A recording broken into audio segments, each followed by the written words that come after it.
Hello বন্ধুরা, আশা করি সকালে ভালো আছেন।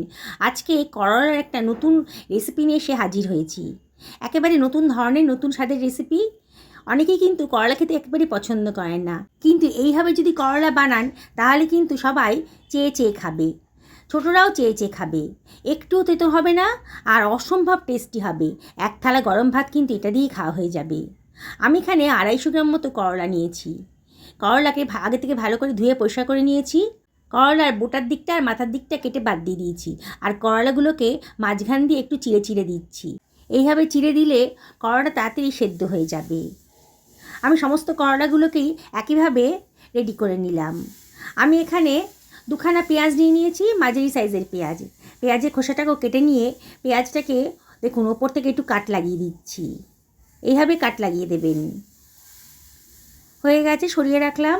আমি এখানে 3খানা ছোটো সাইজের টমেটোও নিয়ে নিয়েছি। টমেটোর বোটার দিকের অংশটা কেটে বাদ দিয়ে দেবো, আর ওপরে একটু কাট লাগিয়ে দিচ্ছি। দেখুন ভিডিওতে আমি কীরকম দেখাচ্ছি, এইভাবেই করবেন। সবগুলো টমেটো এভাবে কাট লাগিয়ে দিলাম। আমি কড়াইতে গরম জল বসিয়ে দিয়েছি, আর এর ভেতর দিয়ে দিলাম 1/2 টেবিল চামচ মতো লবণ। লবণটা জলের সাথে খুব ভালো করে মিশে গেছে যখন, তখন আমি এর ভেতর দিয়ে দিচ্ছি 1 টেবিল চামচ মতো চিনি। চিনিটা দেওয়ার চেষ্টা করবেন, তাহলে কিন্তু অতটা তেতো ভাব থাকবে না। তবে চিনি যদি আপত্তি থাকে তাহলে অ্যাভয়েড করবেন। জলের সাথে চিনি আর লবণটা ভালো করে মিশে গেছে যখন, তখন আমি দিয়ে দিচ্ছি কেটে ধুয়ে রাখা করলাগুলো, আর দিয়ে দিচ্ছি পেঁয়াজ দুটো। টমেটোগুলোকেও দিয়ে দিলাম। অসম্ভব টেস্টি একটা রেসিপি আজকে তৈরি হতে চলেছে।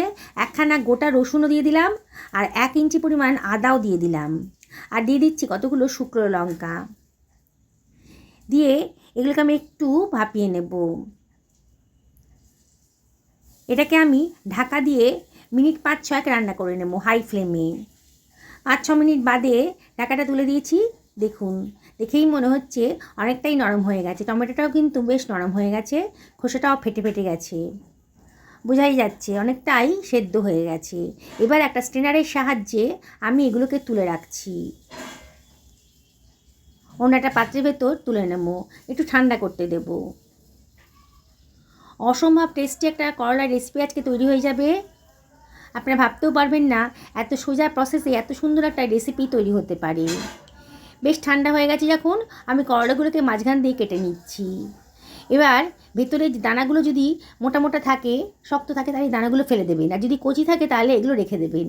দেখুন আমার এখানে দানাগুলো কিন্তু বেশিরভাগই শক্ত, তাই আমি এগুলোকে ফেলে দেবো আজকে। সমস্ত করলাগুলোকে মাঝখান দিয়ে কেটে দানাগুলোকে বাদ দিয়ে দিচ্ছি।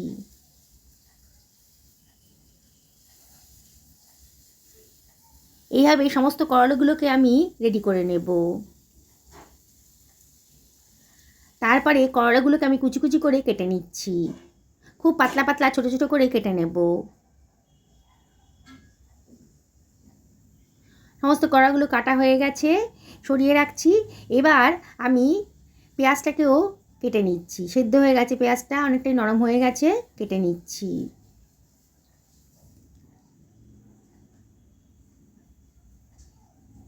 দেখুন কীভাবে করছি আমি।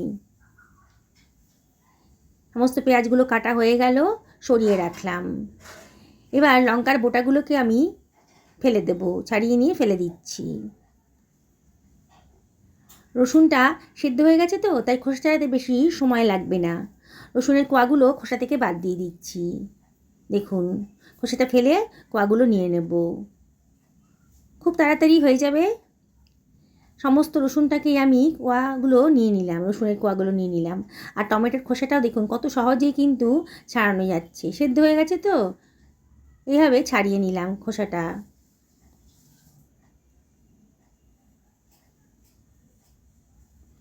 হয়ে গেছে। এবার টমেটোটাকে আমি কেটে নিচ্ছি, কুচি কুচি করে কেটে নিলাম। এবারে একটা হামালদিস্তা নিয়ে নিয়েছি, ছোটো হামালদিস্তা। রসুনের কোয়াগুলো দিয়ে দিলাম, শুকনো লঙ্কাটাকেও দিয়ে দিলাম, আদাটাকেও একটু কুচি কুচি করে দিয়ে দিচ্ছি, যাতে আমার থেতো করতে সুবিধা হবে। আদাটা অনেকটাই নরম হয়ে গেছে।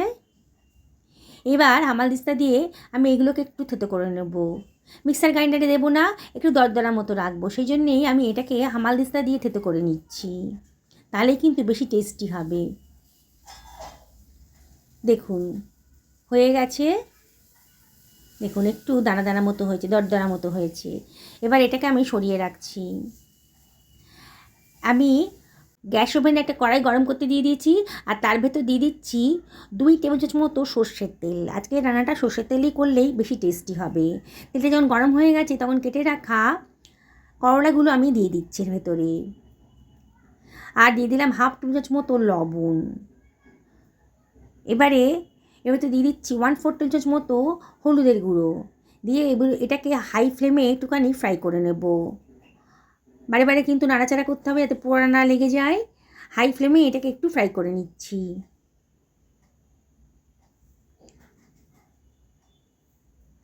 দেখুন মিনিট খানিক নাড়াচাড়া করার পরেই কিন্তু করলার কালারটা চেঞ্জ হয়ে গেছে। এবার করলাগুলোকে আমি কড়াই এক সাইডে সরিয়ে রাখছি, আর ওই তেলের ভেতর দিয়ে দিলাম 1/4 টেবিল চামচ মতো গোটা জিরে, আর দিয়ে দিচ্ছি আদা রসুন আর শুকনো লঙ্কার পেস্টটা, পুরোটাই দিয়ে দিলাম হামানদিস্তা থেকে।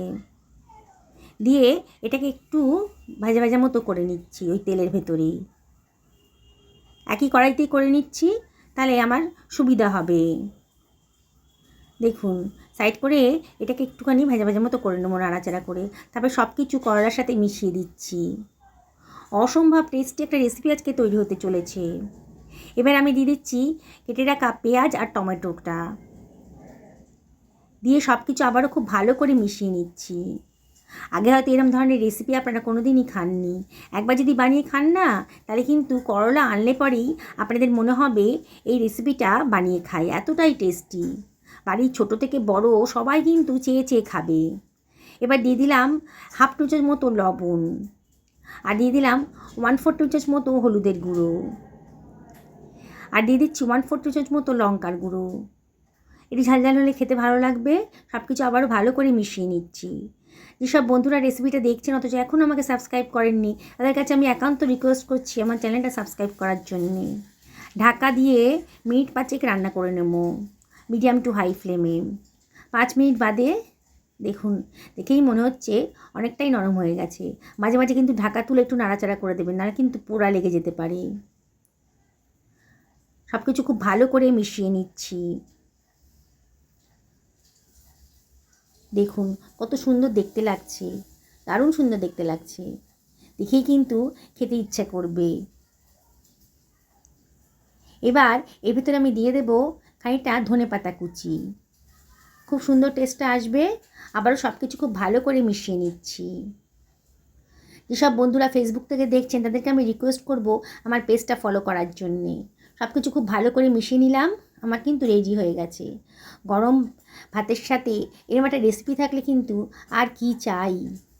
এবার একটা সার্ভিং প্লেটে এটাকে আমি সার্ভ করে দিচ্ছি।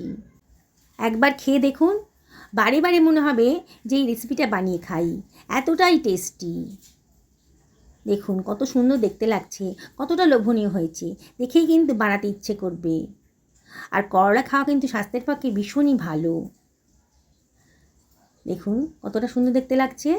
আমি আপনাদেরকে আবারও রিকোয়েস্ট করব, বাড়িতে করলা থাকলে আজকেই বানিয়ে ফেলুন, পরিবারের সকলকে খাওয়ান, নিজেও খান।